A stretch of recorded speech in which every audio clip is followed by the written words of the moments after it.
Are you guys interested in a superhero film not of the DC or Marvel sort? Guys, I'm talking about Melissa McCarthy, Octavia Spencer, Thunderforce on Netflix. It's time to talk about it. Let's go.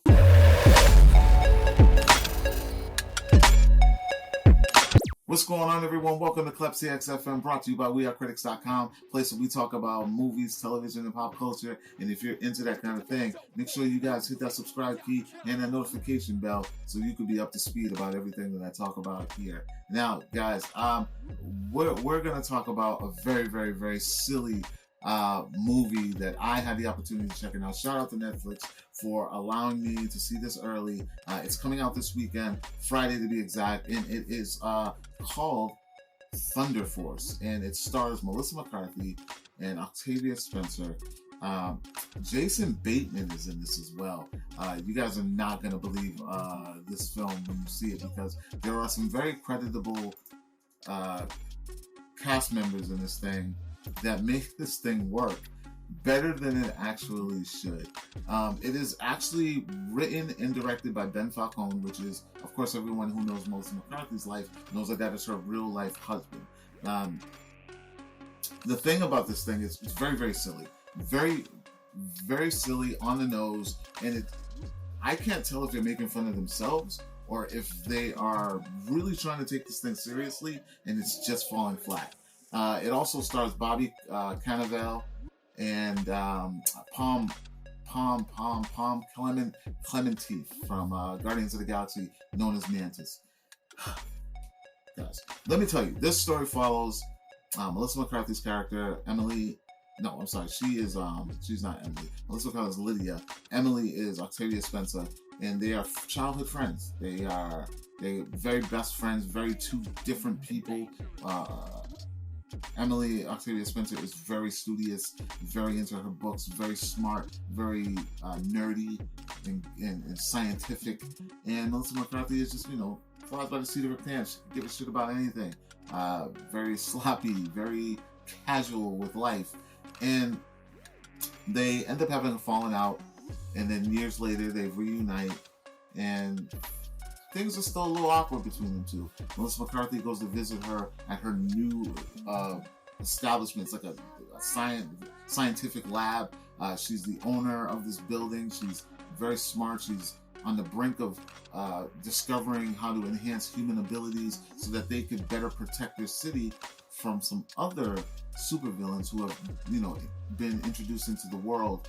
And by mistake, Melissa McCarthy falls into some superpowers poking around the lab when she wasn't supposed to, of course. And the two decide to hit the streets as a duo and take down these bad guys. And I gotta tell you, man, this thing is very, very, very silly to the point where it shouldn't be considered decent, but it works because of its cast. So shout out to the casting directors, because they are the real MVPs of this thing, because I don't see this working with any other cast but who they put in this. Let's talk about Jason Bateman. He, by far, he shines in everything that he does, and he makes this so fun and so worth your while that you buy in to the absolute ridiculousness of his character. And I don't want to give away too much, but he is a supervillain, and one of the first that you see, that you're introduced to in this film, and you're there for the ride. You want to watch him in anything, any part of the movie that he's in, and you get a good chunk of him, so that's a plus. So just so you know, when you see him, it ain't gonna be the last time you see him. You can see him more so throughout. Even the big baddies, Bobby Cannavale and Palm.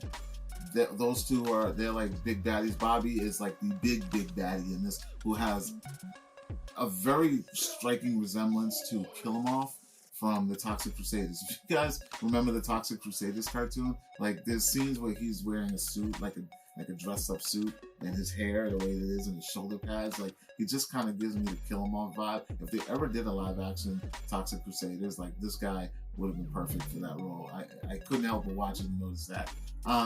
Special effects. It is a superhero movie, so you know there's got to be tons of special effects, and some of the special effects are very unbelievable. I mean, I know what I'm saying because they're special effects, it's CGI, it's a superhero movie, nothing should be believable, but it is possible to pull it off in a way that DC and Marvel do it, where you kind of believe that, you know, these things can happen in this world. There's a lot of cable play going on as far as people jumping around and people being thrown, where you kind of catch, you know, the choreography is a little shaky. They could have tightened that up a little bit. But other than that, you kind of in it and you get what they're trying to do. I mean, let's be real. The real sell of this thing, and I say this in my review, isn't, you know, what's going on. It's who's doing it. It's who's casted. The cast is what makes this thing worth the while. And I gotta tell you, Netflix was smart for doing it because it's definitely gonna get views. With things like the superhero movies and the hype, and then to see Melissa McCarthy and Octavia Spencer don, the rubber suits and showcase superpowers. I mean, Project Power with Jamie Foxx did well. This is definitely gonna do well. It's very comedic, it's very serious. And for guys, if you don't know Ben Falcone, like he did The Boss. What else did he do? He did Life of the Party, Tammy. They're all Melissa McCarthy movies. I'm pretty sure he did Spy as well. So anything with Melissa McCarthy, this guy is known for that. So expect the same type of wackiness in those films, just in the superhero genre. Other than that, guys, there's really nothing great to say about this film outside of its cast. The bad things is the cliche superhero lines and suits and poses and slow-mos, and there's really nothing new in this thing that you haven't seen, except for the fact that we're following two middle-aged women fighting these superheroes. It's very quite wacky. But that's all I got to say about Thunderforce, guys. I mean, check it out if you're into watching other people have fun. It is fun, and you can tell that every single player in this movie is having a good time and not taking it as seriously as you should be taking it.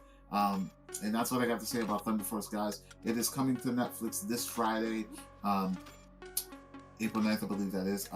Make sure you check it out. If you've already seen it or you're interested or have any questions about this thing, make sure you guys drop a comment below, like, share, again, comment, and subscribe. And for more news, television news, podcast, Critics Talk, and a review for this, which will be on the site by Friday, make sure you guys check out wearecritics.com, and I'll talk to you all later. Peace.